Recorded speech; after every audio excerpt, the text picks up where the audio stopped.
Et si tout ce que vous pensiez savoir sur le rideau de fer était dépassé? Aujourd'hui, un événement que l'on croyait inimaginable est devenu notre réalité. La rupture brutale entre la Russie et l'Europe.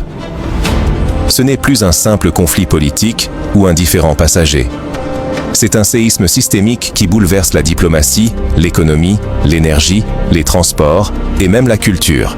Chaque domaine de la vie quotidienne et des relations internationales est touché, sans exception. En quelques mois, des décennies d'interdépendance ont été balayées. Les ambassades ferment, les flux commerciaux s'effondrent, les contrats énergétiques s'évaporent, et la circulation des biens et des idées se heurte à des murs jusque-là impensables. Les conséquences sont immédiates et profondes, non seulement pour Bruxelles et Moscou, mais pour toute la carte de l'Europe. Pour les Européens, le risque est colossal. Perdre l'accès à l'énergie bon marché qui a bâti la puissance industrielle du continent, voir la valeur de leurs investissements anéantis, et découvrir que leur influence politique se réduit à néant face à une Russie désormais affranchie de toute dépendance. Mais pour Moscou aussi, la mise est haute. L'isolement international contre l'affirmation d'une souveraineté qui, hier encore, paraissait inaccessible. Cette rupture semblait impossible. Aujourd'hui, elle façonne notre avenir. Plongeons dans l'engrenage de cette rupture pour comprendre comment et pourquoi elle est devenue inévitable. Pour comprendre l'ampleur de cette fracture, il faut commencer par le choc diplomatique, là où tout a véritablement basculé. Des milliers de liens, pensait-on, rendèrent la séparation impossible, jusqu'au choc. Pendant des décennies, l'Europe et la Russie ont noué une relation que beaucoup imaginaient indissoluble. Diplomatie, échanges commerciaux, partenariats énergétiques, synergie culturelle, tout semblait sceller leur destin commun. La confiance réciproque, nourrie par des accords et des discussions régulières, a permis à l'Europe de bâtir une puissance industrielle sans précédent. L'accès constant à l'énergie russe, gaz naturel, pétrole, charbon, a servi de colonne vertébrale à l'économie européenne, notamment pour l'Allemagne, pilier industriel du continent. Les usines tournaient, les chaînes d'approvisionnement s'imbriquaient, et la stabilité semblait acquise. Pourtant, sous cette surface rassurante, les tensions politiques s'accumulaient. Progressivement, la communication s'est raidie, la confiance s'est effritée, et la coopération s'est muée en confrontation larvée. Les signaux d'alerte se sont multipliés. Expulsion de diplomates, sanctions, divergences stratégiques. Mais il était plus confortable de croire en la solidité du statu quo que d'affronter la possibilité d'un véritable schisme. Ce refus de voir l'inévitable a piégé l'Europe dans une illusion d'interdépendance, la privant d'anticipation face à la crise. Ignorer ces signes, c'est s'exposer à être pris au dépourvu lors de futurs bouleversements mondiaux. Car le choc n'a pas seulement été brutal, il a révélé la fragilité profonde de l'édifice européen. Mais une question essentielle demeure. Comment la Russie a-t-elle orchestré ce changement décisif et pourquoi précisément maintenant?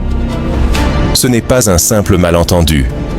Chaque rupture est méthodique et irréversible. La fracture n'est pas le fruit du hasard, ni d'une montée soudaine de tension. Elle résulte d'une stratégie minutieuse, déployée par Moscou pour couper, un à un, tous les ponts avec l'Europe. Chaque décision prise, chaque canal fermé, répond à une logique froide et planifiée.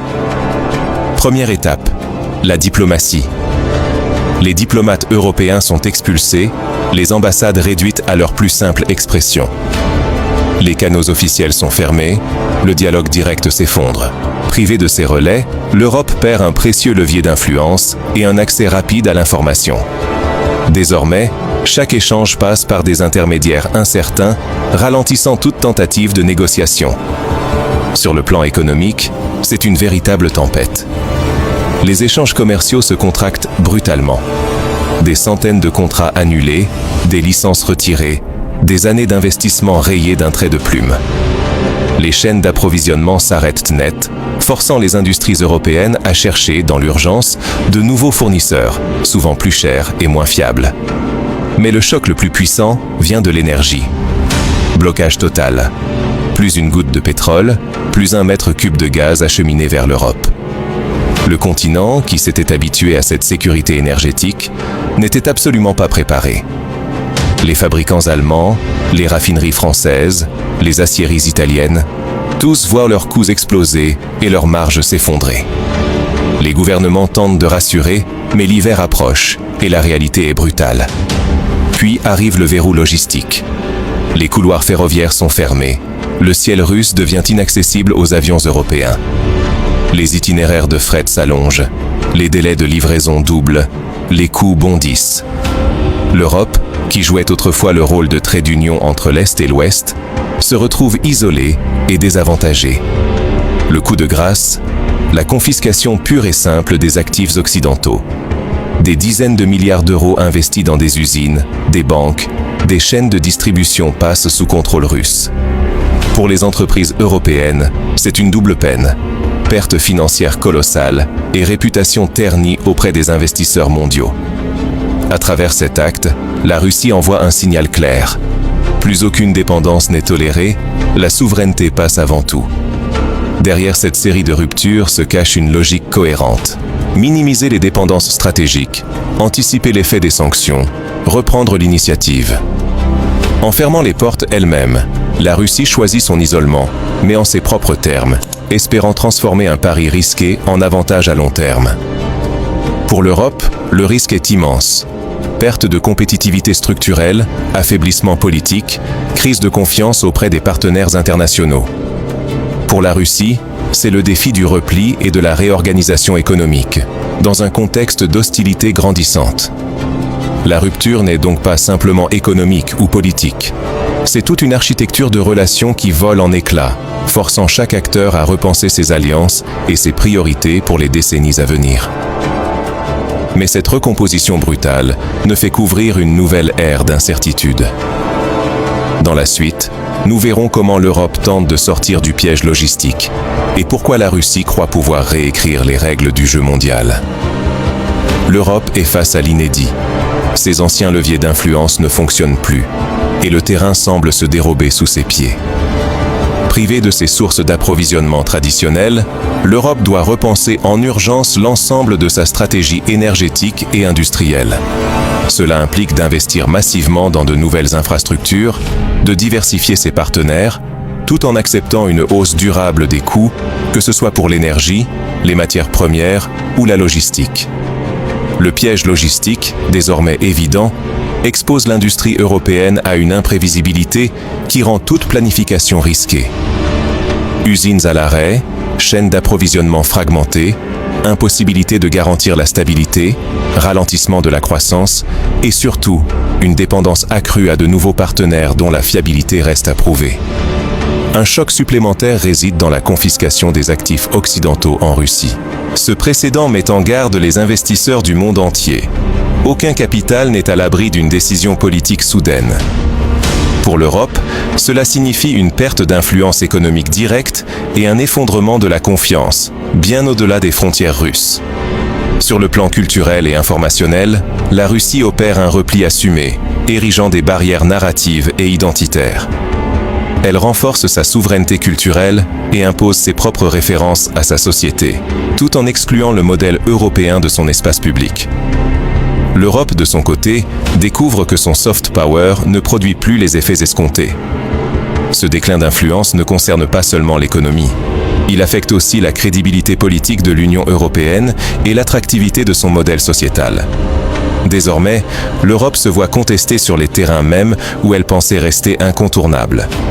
Face à ces bouleversements, l'inaction aurait un prix terrible, risquer un déclin économique et géopolitique irréversible. Pour survivre, il ne suffit plus d'attendre un retour à la normale. L'adaptation devient la seule voie possible.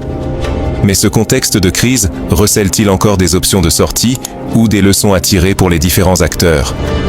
Voyons quelles pistes s'ouvrent et à quelles conditions une recomposition serait envisageable. Ce que la rupture Russie-Europe nous enseigne sur la gestion des risques systémiques, c'est la nécessité vitale d'anticiper, de s'adapter et de transformer l'incertitude en levier d'action. Première leçon. Il ne faut jamais dépendre d'une seule source d'approvisionnement, ni d'un unique partenaire stratégique. Lorsque tout repose sur un seul pilier, La moindre secousse peut faire écrouler l'ensemble de l'édifice. L'Europe l'a appris à ses dépens. La diversification, qu'elle soit énergétique, industrielle ou technologique, n'est plus une option. C'est un impératif de survie. Deuxième enseignement, la surveillance géopolitique ne peut plus être reléguée au second plan.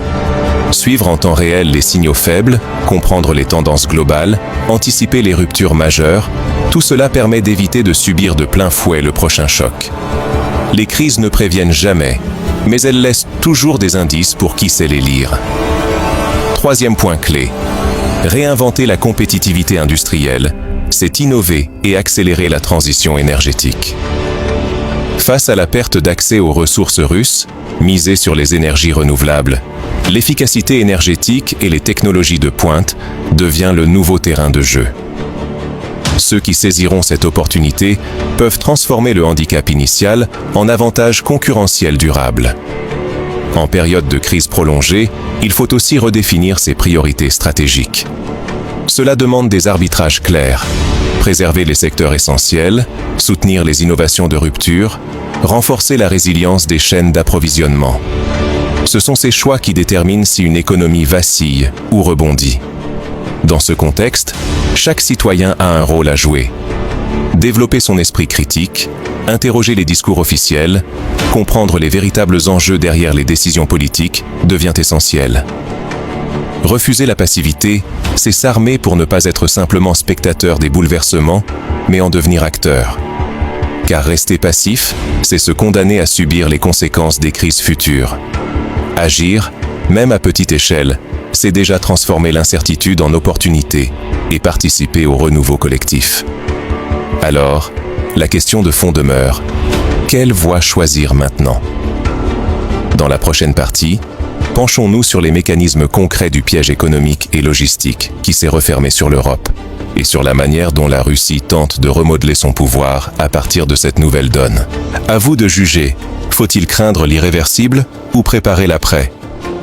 Aujourd'hui, l'Europe et la Russie sont engagées dans une rupture que beaucoup pensaient impossible il y a seulement quelques années.